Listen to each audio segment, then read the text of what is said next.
Hello everybody and welcome to the Tiny Fibre Studio podcast. My name is Bex and this is a channel about knitting and spinning and some dyeing and various other bits of crafty stuff. If this is your first time joining me, then welcome. Grab a seat, get a cup of tea, whatever you fancy, put your feet up, and I hope that you enjoy hearing about the projects I've been working on. If you're a returning viewer, then welcome back. You know the drill. This week I have a finished project to show you. You're already looking at it.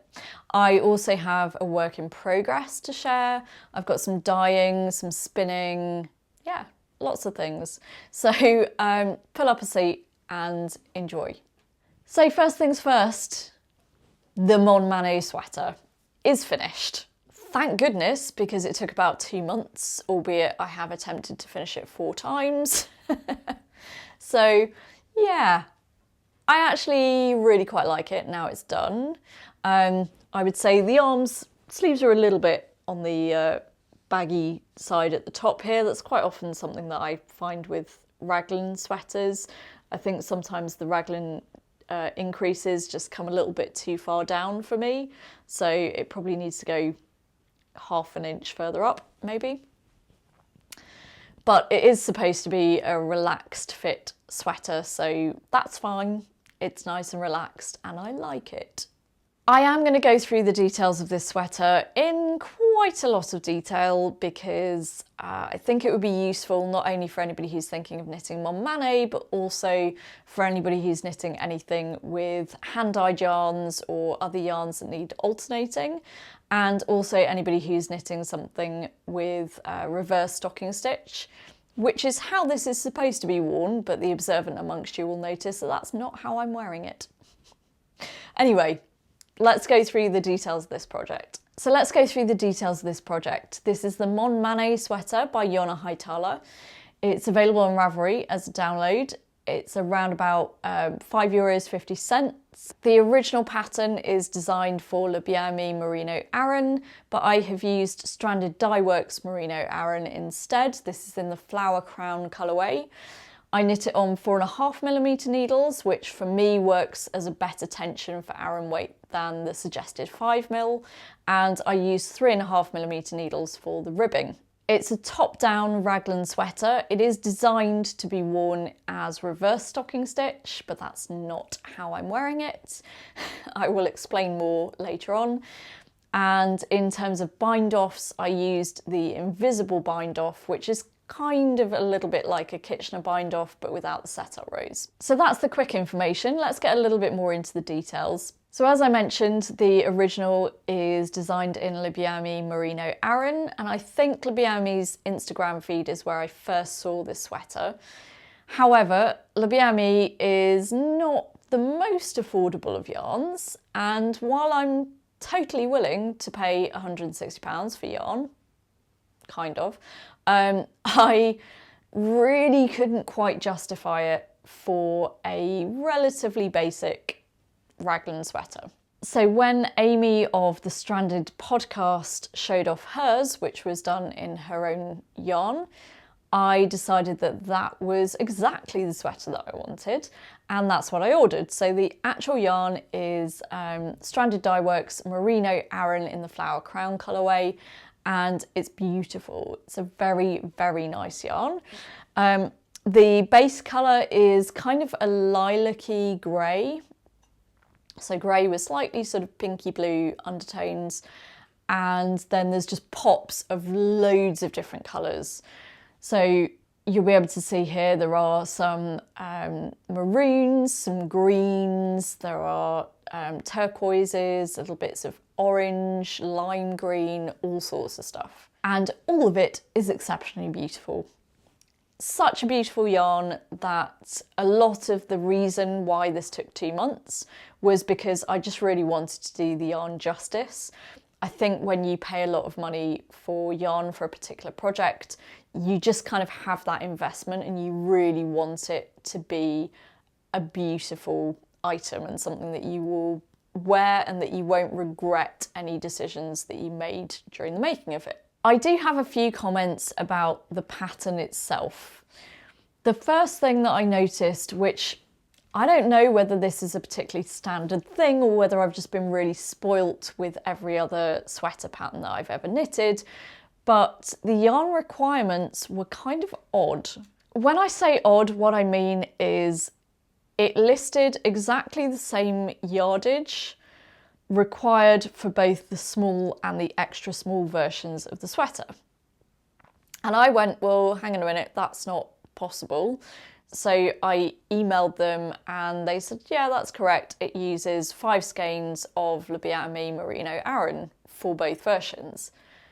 And I was kind of like, well, yeah, but one size of sweater is going to use more of those 5 skeins than the other one. That isn't a problem if you're using the suggested yarn. However, if you're not using the suggested yarn, it could make the difference between you buying enough skeins or too many skeins. And in my case, I actually ended up buying 1 more skein than I ended up needing. So yeah, it would have been nice to have a rough actual yardage, because I can guarantee that the small version did take more yarn than the extra small. The other thing is that nowhere in the pattern does it talk about alternating skeins, which, given that this is very much a sweater that is designed to show off the yarn, because it's fairly basic, and the original samples were knitted in hand-dyed yarn, I would have liked a little bit more direction about that. Particularly because you are supposed to knit this sweater with the knit side facing you, but ultimately you would be flipping it inside out and wearing it in reverse stocking stitch. With that in mind, you have to think about how you're going to alternate skeins if you are. So if you're not particularly used to knitting with hand-dyed yarn, the thing to understand is that hand-dyed yarn is usually dyed in quite small batches. And so there will be a fair amount of variation from one skein to another. In the case of this yarn, this is, I'd say the background colour, the base colour, is relatively consistent, although you can definitely see lighter and darker patches coming through.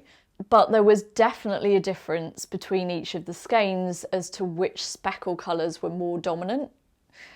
And so you can see that at the top of the sweater, I have more of the kind of maroons and dark greens. As you go further down the sweater, you get more of the blues and purples. If you just knit hand-dyed skeins together, one after the other, you're going to get an area where it becomes really obvious that there is a join between those 2 skeins. And you'll see a direct line where one skein stops and the other one starts. So what a lot of people will do is to alternate skeins every 1 or 2 rounds so that the difference in colour is less obvious. That is exactly what I did with this one. So let's say that you're working with 2 skeins and you're alternating them. So skein number 1, you drop. Skein number 2, you start knitting with. When you come back around, you need to pick up skein number 1 again. So what a lot of people will do is just create a little line on the back of the work where they're switching from one yarn to the other. And that yarn will just get carried up the back of the work. The difficulty is, because this is knit wrong side out, effectively, you're going to see a little bit of a line where that happens. And what Amy from the Stranded podcast had seen was that even when she tried to carry the yarn up the knit side, she was seeing on the purl side a little bit of a line there. I use the helical knitting method, which Grace from Babel's Travelling Yarns has a fantastic tutorial on. I will link to it in the description. And with helical knitting, all you do is you've knitted around with skein number 1, you stop, you join in skein number 2. When you get round to a couple of stitches before skein number 1, you then slip those stitches, leave skein number 2 and start knitting with skein number 1 again. It's really nice, really easy. It doesn't show on either side. You couldn't see where those joins have been made, as long as you don't pull too hard on the yarn when you pick that yarn back up again. And that's a really nice method. It would have been really nice to see that mentioned in the pattern. And the other thing that I would have really appreciated in terms of colour management information is just some kind of hint that you might want to look at your skeins before you start knitting and figure out whether any of them have particularly dark or particularly light skeins, and also whether any of them have particular preferences to a specific colour. I did look at my skeins beforehand, but I guess with a little bit more experience or guidance, I might have chosen to alternate different skeins than the ones that I did. The other thing that I probably would have done would be to reserve some of the first two skeins. So in other words, the two skeins that did the top half of the body, I would have probably reserved some of those to just do the tops of the sleeves, so that there was no possibility of a distinct line where the sleeves were picked up and knitted down. There were also just a couple of really silly little things, like there was very little direction in terms of how many stitches to pick up around the slightly more vertical areas of the neckband. That would have been useful. I'm going by things like on Isolde's patterns, where she's generally pretty specific about how many stitches to pick up along various different sections of the neckband. It just would have been a nice little touch. I didn't really change anything in this pattern, with the exception of I did a specific bind off, the invisible bind off, which is kind of a little bit like the Kitchener bind off, but without the setup rows. So you don't need to separate the stitches, but you end up with something that looks like the knit stitches continue over the top of the bind off or over the bottom. I actually really like that. I think it's a nice, neat look, and it's certainly something that I would do again. I think the only thing that I would try and figure out is maybe how to make it look like a twisted stitch. Frankly, I was just sick of procrastinating over this one, and so I just got on with it and didn't worry about the fact that they weren't twisting the stitches. But I think it looks good, and it's also very, very easy to adjust after blocking, which I actually did with the neckband. The neckband originally, when it came out of blocking, was quite a lot wider than it is now. And so I just went back and tightened up the bind off a little bit, and it's now a much better width for me. But of course, the biggest difference between this and the way the pattern's written is that I'm wearing it with the knit side facing out, which is not how it's supposed to be. You're supposed to be seeing the purl side right now. The reason that I made that decision was because I felt like all the different colours in this beautiful yarn kind of got lost when I was looking at them on the purl side. Whereas on the knit side, you can see these sort of stripes of colour or the individual stitches of colour. When you're looking at it on the purl side, they are either like two little rows, two little lines, or you can barely see it. And it was really for that reason that I decided to wear it with the knit side facing out. Fortunately, you can change your mind about which side you want to have facing out, as long as you change your mind before you get to the start of the ribbing on the body, as long as you're knitting the helical knitting method, so that you don't have any yarns carried up the side of your work or anything like that, then you should be good. Would I knit another one with the purl side facing out, I guess is the next good question. I probably would, but I would use a different yarn that was more of a semi-solid than a speckled. I personally think that would work better. If you look at the samples on the original pattern, there are two colours of Labiami that have been used for the samples. One is called Dusk, which is the one that's most similar to this, and the other one is in Winterfell, which is a semi-solid kind of teal colour. And with the benefit of hindsight, I definitely like Winterfell more. So if I did knit a second one, it would definitely be from a semi-solid rather than a speckled. But there you go, that is a little bit of a roundup of Monman. In general, I'm very happy with it. It's, as I say, a bit of a kind of relaxed fit. Amy describes it as being a little bit like a sweatshirt, and yeah, I would agree with that. As I said, I would personally prefer a little bit less flappiness under the arms here. The raglan could do with finishing somewhere around about there, but apart from that, I'm very happy with it. So yay, first finished project of 2019. So I ended up putting in, I think it was about a 9-hour knitting shift to get Monman finished, because I really desperately wanted it finished by the end of January. I was kind of sick of knitting it, and I'm sure you guys have probably been sick of hearing about it. Haven't you, Dexter? Yes, you have. So I put in a big long shift of knitting to just get it done and started blocking it.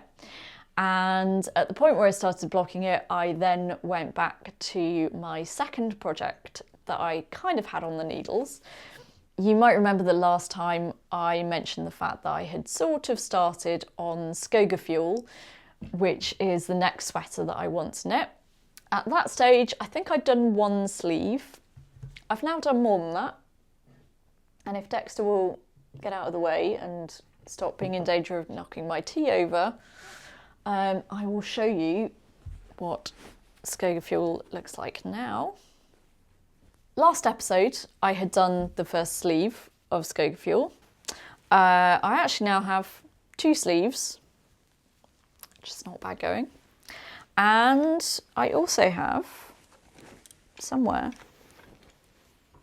around about half of the body. So that's going quite nicely. This is in Blacker Yarns Tour. The original pattern is designed for Let Lopi, which is a yarn that I've also worked with and is really, really affordable. I use that for Strocker, and that is something that I wear all the time. So I will almost certainly do a second version of Strocker in different colours. But yeah, this is the progress so far on Skoga Fuel. It's looking pretty standard at the moment. I have done everything between the top of the ribbing and here in the last 24 hours. So I'm really hoping that this does not take as long as Monman. Fingers crossed. Because once I've got this one done, I want to do Woolen Honey next. That will be the next one to go. So that's a quick update on Skoga Fuel. I've also done a little bit of dyeing and spinning since I last saw you. So what should we go with first? Let's go with this one. So you might remember, again, last episode, I showed you the singles for this yarn. This is crazy art yarn with some tail spinning and stuff going on in it. And this is from a bat that I bought at Wonderwool from Felt Studio UK. I think Daniela is her name. And it had all of these fab little bits of mohair. I particularly love that there's one little yellow bit of mohair that's kind of hiding away in here. It's a lot of fun. It's not particularly scratchy, which I was kind of expecting with the amount of stellina that's in here. I don't know what this is going to be, and somebody on Instagram did pull me up on this and go, weren't you supposed to be purposeful in your spinning? Yes, I was, but that was, 2017 or whenever it was. No, I spun this for 51 yarns. This was the semi-woolen week, so that's my excuse. I'm thinking it might have to be woven, which means that I would have to get my weaving loom out, which has not seen the light of day for probably about, where are we now, 3 years? Yeah, it's been a while. It's been a while since I pulled that weaving loom out, but it might have to happen. We'll see. So yeah, I'm actually rather pleased with that. There are places where there's far too much stellina all clumped in one place. But apart from that, it's actually really rather nice. and I look forward to it being fabric of some description. Honestly, probably woven, but for now, it's just going to be a little pet. The dyeing that I did was because I've been thinking about doing a shift cowl spin/knit along. Tell me what you think. I kind of feel like this needs to happen. So for those who aren't familiar, shift is one of a series of currently 3 patterns by Andrea Mowry, and they look like they would be perfect for handspun. They're designed for spin cycle yarns, which kind of replicate handspun yarns, and I thought it would be really fun to do a spin along for the shift, or the night shift, which is the shawl version, or the shifty, which is the sweater version. There are 3 different versions. I thought it'd be fun to have a spin along. So I've already dyed some yarn for it. This is BFL that was in my undyed fibre stash. And a couple of weeks ago, I was looking at my undyed fibre and thinking, you really need to dye some of this up because you're not going to use it if it's just white. That's going to be really boring to spin. So I went and dyed some up. I do my dyeing with acid dyes. As much as I appreciate natural dyeing, the mordants and the ways that you have to dispose of the mordants and all that kind of stuff is just a little bit too much for me. So acid dyes are a lot easier, although this is the first time that I've tried to dye since I've had the cats. Trying to keep them off the kitchen counters while I was dyeing and trying not to get their fur dyed was a little more stressful than I would like. So this was a combination of turquoise, green, and a kind of golden orangey yellow that I really, really like. It's just really bright and fun, and I don't know whether I will spin it kind of as is, as a chain ply, or whether I might break the colour down into longer sections. Probably the longer sections might be more useful.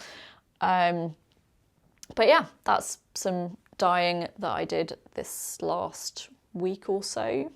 The other spinning that I've been doing is on my little teeny weeny IST Crafts Turkish spindle. And I was inspired to pick this up again because I taught my friend Katie to spin in a video that I will have edited and uploaded, hopefully sometime this month. I'm not going to commit to anything more than just sometime this month. I've had this spindle for quite a few years now. I want to say probably 2011, 2012 maybe. I certainly had it by 2012 because I did a lot of flying in 2012, and this was one of the projects that I took around with me. And this was some fibre that I hand dyed, and I don't know what my plan was. And this is a lesson in having some kind of record of what you plan to do with a particular fibre. Because I kept thinking, oh, I'm sure I've come across the rest of the turtles and I don't know where they are. And I went looking and I found them, and I know absolutely nothing about what my plan was for them. I think I was planning on doing a fractal, but I don't know how many strands of that fractal I was intending on doing. Don't have a clue. Somewhere there will probably be photos that I took as a reference. Where those photos are, I don't know. They'll be on a hard drive somewhere, and I could probably pinpoint which photo library they would be in, but yeah, I don't have the most brilliant record keeping, or didn't at that point. So I have absolutely no idea what my intention was. But the turtles are very, very pretty. Let me show you. So I found these 2 bags with turtles in them. And you can see that there are some with fairly short repeats, because it goes from the turquoise through the white to the pink within 1 layer of the turtle. And there are also much longer repeats where, for example, this one is turquoise for about 2 or 3 layers before it goes through to white. And then I can see pink inside as well. Problem is, like I say, I have no idea what I was planning on doing with them, so I don't know what I'm going to do about that. I might have to, I don't know, maybe put them into a skein and just see what the colour repeat does in each turtle and try and kind of match them up with each other. I'm fairly sure though that I remember having very, very skinny strands of fibre. So I'm pretty sure it was supposed to be a fractal, but I need to work out how many strands were going to be in the fractal. I don't know. Maybe it was a 3-ply, maybe it was 2-ply. I don't know. Past Bex, why did you not keep better records? But anyway, that's been very fun. I've actually ordered another Turkish spindle recently, just saying, which is also from IST Crafts, but it's a heavier weight spindle because I wanted, when I was teaching Katie, I kind of wanted her and I to be using similar weight spindles so that I could give her better instruction, and yeah, that's my excuse and I'm going to stick to it.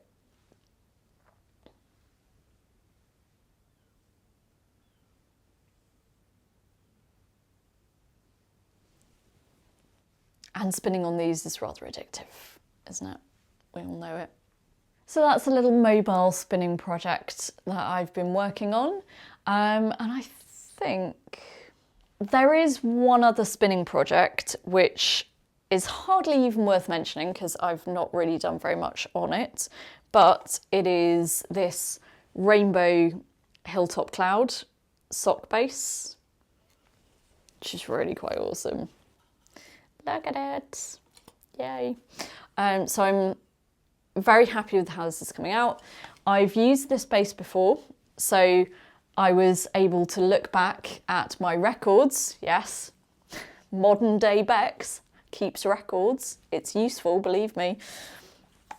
And I've been able to look back at those records and see how much the yarn blooms and, you know, what that fibre was like when it was a singles, and it's so useful, so keep records. So this is the other braid of it. I'm intending on doing this as a chain ply, but with shorter colour repeats than the original, because I want it to repeat through the colours twice. So this is a larger chunk of it. It's a little bit easier to see. And this is by Hilltop Cloud. It is her Cheviot silk and nylon base. So it's 70% Cheviot, 15% silk and 15% nylon. And this is basically her sock yarn base. What I've done so far is the original braid was this, and then this again in a sort of opposite direction, so kind of like that. So it's mirror dyed. So what I've done is I've split the whole braid into, at this point, okay, so basically had that there, I've pulled that whole section off, and then I've split that vertically into two so that I get shorter colour repeats. And the idea is that I will then chain ply that, so I'll have fairly short colour repeats. But yeah, certainly not a lot of progress on that right now, but hopefully you will see that grow over the coming weeks. And then a couple of things that I totally forgot to mention last time. The first of which is a little gift from Grace from Babel's Travelling Yarns. You might remember that I mentioned last episode, in December we went to John Arbon's mill and we had a little mill tour there, and she very kindly bought me a little gift of a skein of her hand-dyed. This is in the rhubarb and custard colourway. So it's kind of orangey, peachy colour, and there's a little teeny weeny little bit of purples coming through at the end there, which is really cute. This is her merino nylon base, so 75% merino, 25% nylon. I don't know what it's going to become, but it will become something because it was a lovely gift.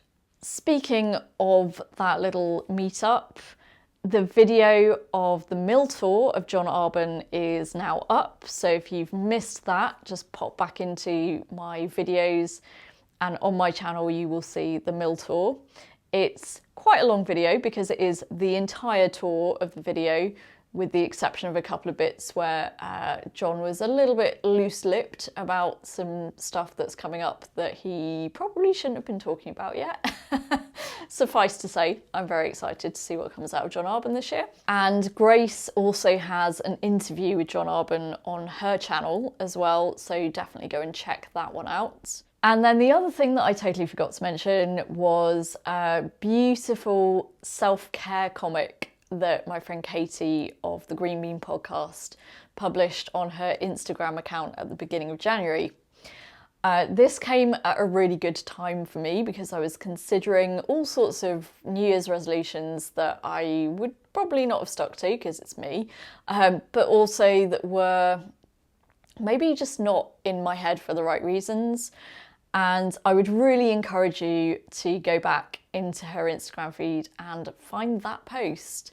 The other reason that I was very excited about it was not just because it was a topic that was very relevant for me at that point in time, but also because I got a little cameo. So myself and our friend Ella got little cameos in that comic, and Katie has also shared something else that she's working on where I get another cameo. You'll have to see if you can find it when it comes out. I know what it's for. I can't say what it's for, but I know what it's for, and I'm so excited to be making another appearance in one of her comics. And she's got it absolutely down to a T. Not only my side plait, but my weird shoes and all of that stuff as well. So it's fabulous. The exciting thing is Katie is going to be a vendor at Edinburgh Yarn Festival this year. We started planning our trip to Edinburgh quite some time ago with some other members of our knitting group, and Katie was going, oh, it's going to be so nice to just be there as, you know, a punter this year and, you know, not going as part of a business. And sure enough, now she's going as part of her business. It will be a lovely trip. She's doing a pop-up shop, so not for the entire day, but my understanding is that it's just for a few hours at a time. And she will be selling some of her drawing and illustration work. She's got some very cool stuff coming up. If you do not subscribe to her podcast already, then you should do. If you have a look at her most recent episode at this point, which I think was number 11, maybe, she shares a sheep drawing that I need. It's a poster of all the different breeds of sheep in the UK, and I need it. I need it like there, don't you think? I do need to do something with this room. It's such a blank canvas at the moment and I need to do something with it. So that is coming up for Katie at Edinburgh Yarn Festival. Very exciting. So we're going to be going up there with a group. So it's basically as many people as we could persuade from our knitting group are going to be going up there. And I'm really excited, really looking forward to it. It's actually been a great motivator in terms of getting knitting done, especially sweaters and so on, hence Monman and lots of progress on Skogafuel as well. For those who haven't been before, and perhaps for anybody who might watch this in the future and might be thinking about going to Edinburgh Yarn Festival, there was a lot of drama in the Edinburgh Yarn Festival threads on Ravelry about the pre-sale of tickets. kind of to a slightly ridiculous extent. If you're not already aware, Edinburgh Yarn Festival cannot pre-sell more than a certain allocation of their tickets. Reading between the lines, I think that's around 50% of their tickets, but I could be wrong, I don't know the exact figures. But the venue does not allow them to pre-sell any more than that amount. And so whatever's there, they sell on pre-sale, and once they're gone, they're gone. However, over 50% of Edinburgh Yarn Festival's visitors do not have pre-sale tickets. They just turn up on the day and queue, and you get in my experience, roughly about 40 minutes after everybody else has gone in. They normally start opening the doors up for non-advanced ticket holders. I have queued 2 years running. It's absolutely fine. You will get in as long as you're prepared to be patient. Anybody who has concerns because they maybe have mobility issues or are going to be heavily pregnant or something, they will look out for you in the queue, and there is procedure in place to sort of fast track those people. But honestly, some of the things that were going on in those threads were kind of ridiculous. People just going, well, I'm going to cancel my flights and my hotels because I can't get a ticket. Just get in the queue, it will be fine. So I will be at Edinburgh Yarn Festival on the Friday, Saturday and the Sunday. Technically I arrive in Edinburgh on the Thursday, but I'm not going to be at the festival that day. That's just going to be a kind of settling in and maybe doing a bit of exploring and meeting up and yeah, all that stuff. I did not get pre-sale tickets for the Friday. I have advanced tickets for the Saturday and Sunday, but not for the Friday. I will be in the queue with everybody else. That's because although we had a ticket buddy system within our group, so I was working, but I had a buddy who was buying a ticket for me. She did not manage to get tickets for either of us for the Friday. So I will be joining the queue with everybody else. I will see you there. Top tip though, do make sure that you wrap up warm. I don't want to sound like your mum, but it could get quite cold in that queue. I know last year we were all like, it's really, really cold. So, you know, we're knitters. I'm sure we can do things to alleviate the cold if we really thought about it in advance. The other thing that I need to start planning is what I will be knitting when I'm actually at Edinburgh. I don't know yet. I feel like I want to be doing the body of a plain stocking stitch sweater. I was thinking about boxy, but then I would probably want to alternate skeins and I wouldn't really want to have to bother managing 2 lots of yarn. I don't know. But anyway, that's something that's in my head. So there we go. I think I have talked about all of the things that I wanted to talk about. No doubt I will have forgotten something, but I hope that you found this episode useful and or enjoyable in some way, shape or form. And if you did, I hope I will see you again on the next episode. In the meantime, you can find me on Instagram as Tiny Fibre Studio and on Ravelry I'm Ibex. Thank you so much for watching and I will see you again soon. Take care.